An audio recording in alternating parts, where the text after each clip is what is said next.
Black Power family. This your brother coming to you. What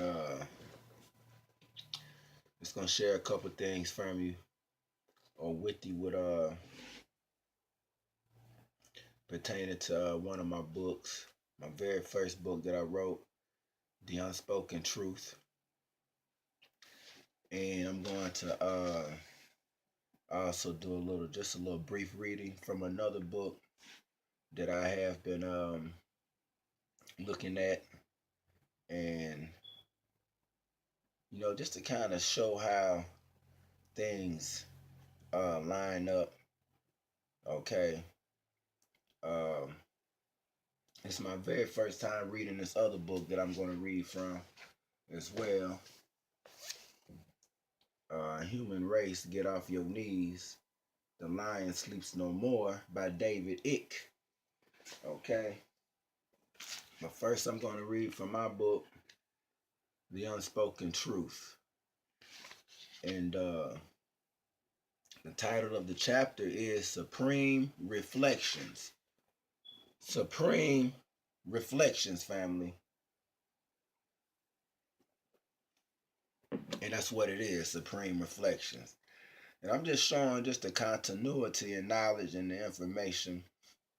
A lot of times when I write, I'm coming to the paper and something ends up getting written down that I didn't even have a thought of, or that I never even conceived of it.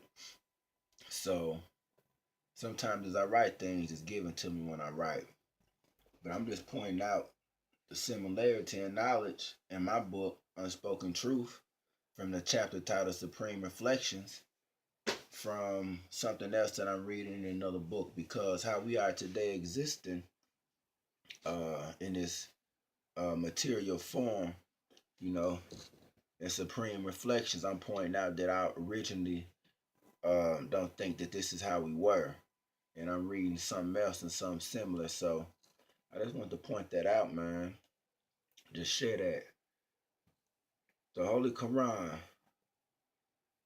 God disdains not to use the similitude of things lowest as well as highest.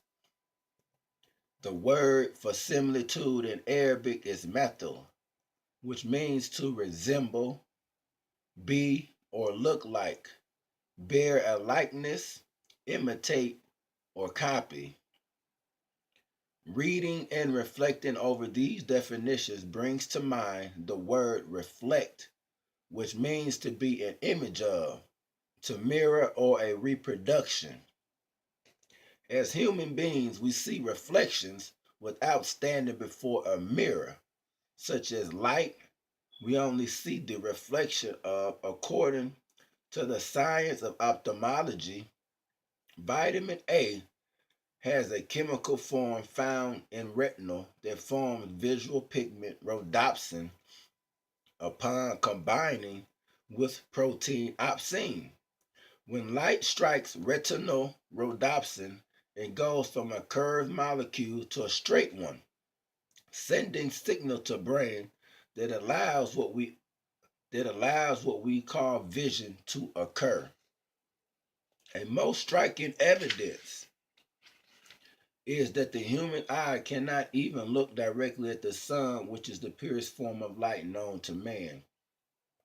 Further examining the word resemble, reproduction, reflection, we should see the foundation of these words is re. Re means again, back, or anew. Humanity, this tells us that a crossing over, a transition, a major transformation has occurred, and the present man, the present world is only a reproduction or a mirror image. God plainly tells us in the Holy Quran that he disdains not to use the similitude of things lowest as well as highest. I pose the questions: where is the real light? Where is the real world? Where is the real man?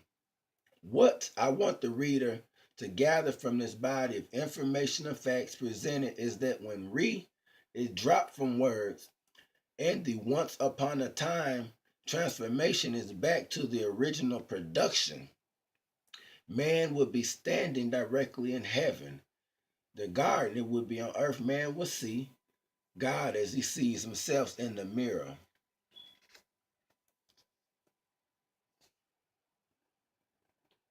Right? That's just an excerpt. I'm trying to keep the video short, so I'm going to go on to the other book. But what I'm pointing out is a reflection, reproduce, okay, reflect, but This is coming from the book now, The Lion Sleeps No More by David Icke. And the subtitle is Stairway to Heaven. Creation is a series of densities that form different worlds or dimensions of reality, with each level vibrating to a different range of frequencies while sharing the same space as all the others, and indeed the still and silent void itself. Well, at least that's one way of putting it. To be more accurate, what we call creation is one seamless energy field, and it is the observer that perceives the illusions of levels and dimensions. For example, the human form observes or sees only the range of frequencies that we call visible light. Visible light is at 400 nanometers to 750 nanometers. Okay. Many animals, such as cats, have a wider visual range, and so they can see what humans can't see. It might be said that cats can see into another dimension, but in fact, they are simply seeing more of the same energy field. This field consists of many densities, and which range of density you decode creates the perception of a world. It is not really, it is the observer that makes it seem so. The density field is simply information, and the density that we decode dictates the level of information available to us. The higher the frequency we can access, the more information or awareness is available to us. All right. I'm not gonna like I said, I'm just pointing out a little similarities. A little similarities in the knowledge. Okay. From my book, The Unspoken Truth, which is written by me. I'm the author of it, Floyd Williams, Unspoken Truth. And also similarities in knowledge coming from the Human Race, Get Off Your Knees, The Lion Sleeps No More by David Icke. Okay? Because supreme reflections in the eyes, we only seeing that which is visible to us. So there is worlds unknown and things that lies beyond our vision and things that we cannot see. But I believe that once upon a time as humans, we was able to see off into, you know, further densities, or higher densities and other dimensions. And this ability still rests within us, which makes the yoga very important, and meditating and keeping your energy as high as possible, and also in direct connection to the right brain dominance versus a left brain dominating. Okay. um so just want to share that, uh and to encourage us to strive for the highest potential within our being, and to maximize it, okay, and do things to cultivate it. All right, because we are energy beings, spirit beings, and there's a lot of power in us. With that, I'm gonna close. Black Power. Draw your own conclusions, family.